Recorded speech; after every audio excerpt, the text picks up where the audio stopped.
Let's talk about weekly meal planning and why I hate it so much and why you should too. I know this might go against the grain a little bit because everybody and their mother and probably the grandma is telling you that you should be getting out your meal planner every weekend and planning what to make for the week.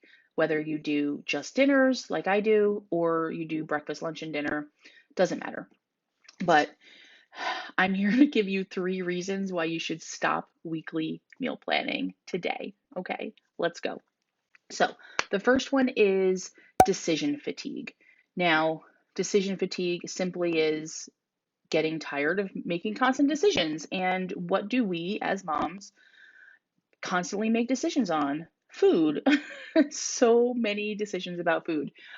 It's what should we have for dinner? What should we make for breakfast? Do I have, XYZ for lunch, or making kids lunches if your kids are in school? That's a whole nother topic, right? I mean, there's just so much like, oh, shoot, do I have that ingredient? Or do I have enough snacks? Or they're asking you for snacks 8 million 100 times during the day, right?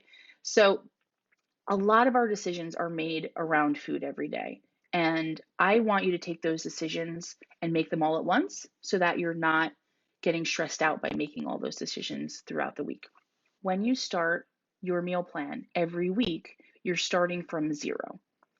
You have to get yourself and your brain into that whole mentality of let's make decisions. Let's decide what we're eating. Let's be creative and come up with new ideas because you're probably eating a lot of the same things over and over, right? So let's consider when you don't start from that blank space, what you could do instead. When you're in that creative mode of coming up with ideas or looking for new recipes or however you do your meal planning, consider going for longer out than 1 week. You're already in that zone, so just keep it going. Instead of meal planning for a week, see if you can go 2. See if you can make it for a month. See if you can do a 6-week meal plan. Or what I do with my capsule pantry method is I actually do an entire season at once. And this way, it's completely done and I don't have to think about dinner. But that is a completely different video. You can find out more information on the capsule pantry method here. Now, the other thing that this does when you're constantly making these decisions is it just kind of keeps you focused on the short term. Like you're just always in the current instead of just planning out for longer, and you'll be more set up for success. Like everyone knows that, or maybe not everyone knows, but we all know, no, same thing.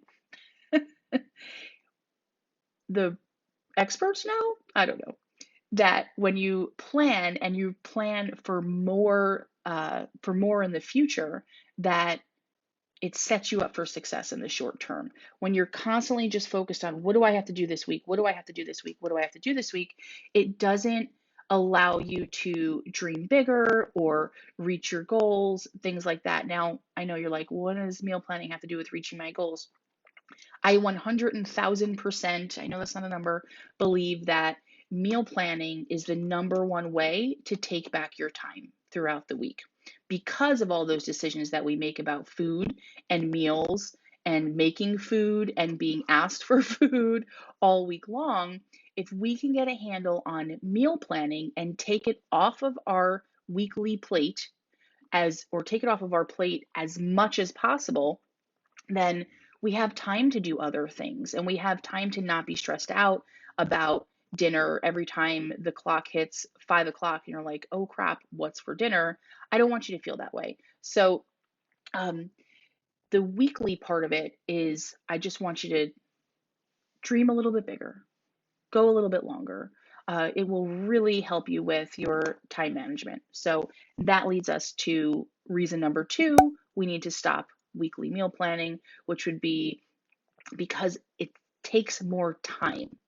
Again, when we are sitting down with that meal plan on a Sunday or a Monday or a Friday, whatever day you do it, and you're starting from zero again, you're starting from blank. You have to get yourself into that. Okay, now I need to come up with ideas. Oh shoot, I got to see what's in the cabinet already. I got to maybe you check and see what's on sale for the week, depending on how you meal plan. But that all takes time. getting into that zone, getting into that mood. So if we did it less often, we could just easily go through the meal plan. And instead of just going, okay, what are we having Monday? What are we having Tuesday? We could just go down the list and fill in an entire monthly calendar. I'm going to say this: don't go across, go down. Very important. If you have a monthly calendar, you know what a monthly calendar looks like with the grid. Instead of going across week by week, maybe you need to fill in like the first week that way because you have things you want to use up, right? So that's fine.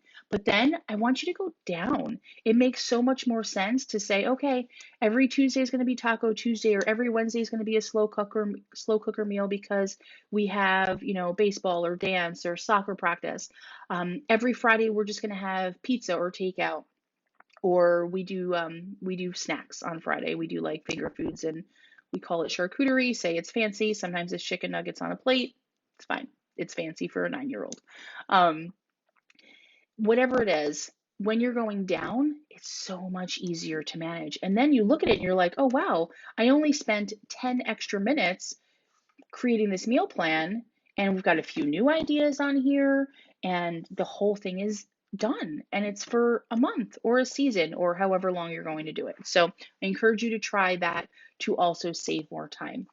Now, my last point is that if you are doing a weekly meal plan, you're probably eating the same things over and over again, because we just get into that rut, and every week we try to get through meal planning as quick as possible. So therefore we don't go looking for some new ideas, or maybe we look for new ideas. We spend a whole bunch of time, back to point two, of looking for new ideas that, it's just a lot. So if you find yourself in a rut of eating the same things over and over again, try meal planning for longer than a week and see if you can get yourself out of that rut. Because I guarantee you're going to be a little bit more creative, especially when you sit down and allow yourself, okay, I'm going to spend a little bit more time on this because it's longer. So let me find 2 new recipes to make this month, or 1 new recipe a week. Again, that goes back to that long-term planning. We don't feel as stressed and rushed to get through the meal plan when we've got a little breathing room. When we're looking at it going, oh shoot, this week, what's happening this week? Oh, we've got this on Wednesday, and we've got this on a Thursday, and oh no, I've got these things in the fridge. Like, it just feels very rushed and pressured. And I want to take the pressure off a little bit. And I guarantee that going from a weekly meal plan to a longer meal plan is what's going to help you. Okay. So those 3 reasons again are decision fatigue, wasting time, and eating the same things over and over again. Those are the 3 reasons we need to not do weekly meal planning anymore. Okay. So if you want to learn more about my minimalistic way of meal planning, you can check out any of these videos.